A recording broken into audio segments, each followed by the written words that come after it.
Konferensi tingkat tinggi KTT Informal Kerjasama Ekonomi Asia Pasifik (APEC) menyepakati sejumlah komitmen terkait penanganan pandemi dan percepatan pemulihan ekonomi.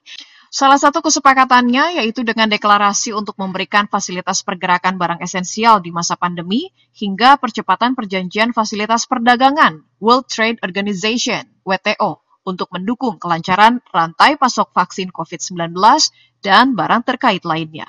Hal itu seperti diungkapkan Menteri Luar Negeri dalam keterangan pers selepas pertemuan virtual KTT Informal Kerjasama APEC Jumat 16 Juli.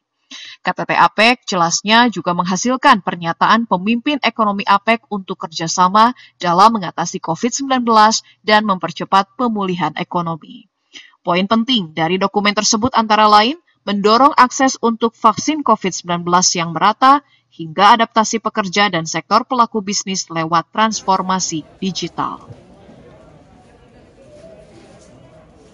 Kerjasama untuk mendorong akses yang berkeadilan dan merata ke vaksin COVID-19, pentingnya pembukaan lapangan kerja baru dan pemulihan ekonomi inklusif, reformasi struktural untuk mendukung adaptasi pekerja, dan pelaku bisnis termasuk lewat transformasi digital dan perdagangan investasi serta integrasi ekonomi kawasan untuk mendorong pemulihan ekonomi.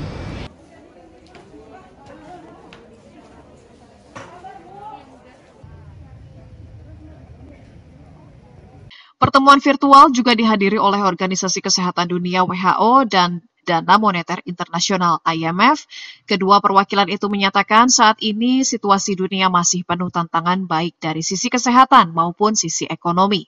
Meski begitu, proyeksi pertumbuhan ekonomi dunia pada tahun 2021 diperkirakan naik sebesar 6% setelah mengalami pertumbuhan yang minus pada tahun lalu. Dalam sepekan terakhir, jumlah kasus COVID-19 di tingkat global mengalami peningkatan hingga 15%. Beberapa negara ekonomi APEC bahkan menghadapi kenaikan kasus lebih dari 100%.